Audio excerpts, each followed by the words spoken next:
You thought New York and California were bad when it came to unconstitutional firearm legislation.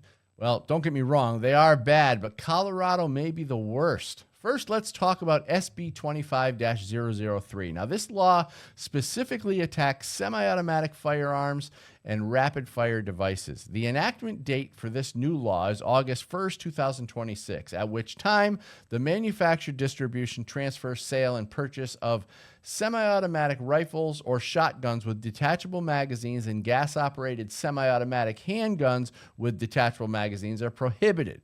Certain firearms, such as those designed to accept .22 caliber rimfire ammunition and specific listed models, are exempted. So you can still enrage a group of home invaders by shooting them with a .22 in self-defense, but you won't be able to stop them from killing your entire family. Now, this law will effectively protect criminals and disarm Coloradans.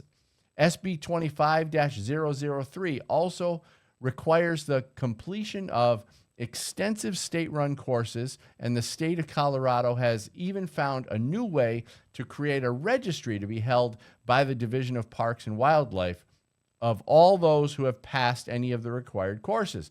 This is not a traditional gun registry because they know that that's illegal at the federal level, but a registry of those who would likely own firearms, essentially achieving the same result.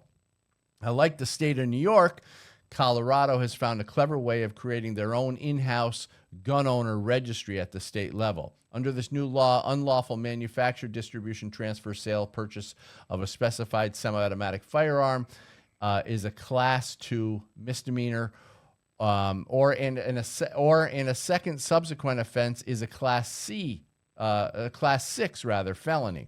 So this Department of Revenue shall revoke the state firearm dealer permit of a dealer who unlawfully manufactures, distributes, transfers, sells, or purchases a specified semi-automatic firearm.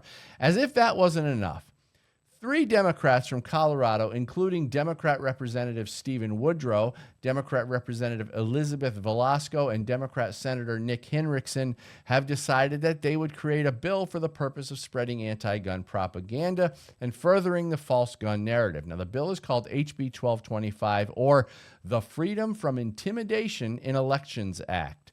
Now, this bill makes it unlawful for an individual to intimidate, threaten, or coerce, or even attempt to intimidate, threaten, or coerce anyone in connection with voting or attempting to vote, urging or aiding another person to vote, exercising duties related to election administration, such as vote counting, canvassing, and certification, and the individual's role or status as a participant in the administration of elections, both past and present. The bill specifies that any individual who carries a visible firearm, imitation firearm, or even a toy firearm while interacting with or observing any of the specified election-related activities is presumed to have engaged in intimidation prohibited by the bill. So in short, this bill is nothing more than a way of making the public believe that gun owners are intimidating people when it comes to elections. The bill's implication appears to be for the purpose of building a narrative that gun owners are using guns to threaten and coerce people to vote Republican.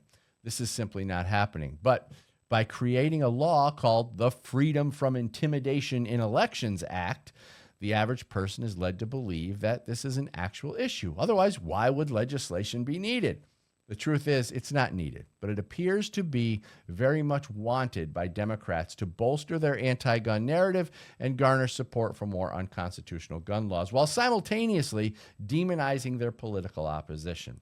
Democrats not only create laws to restrict their political opposition from keeping and bearing firearms, but often create bills and laws to further a false narrative and tarnish gun ownership. This appears to be one of those bills.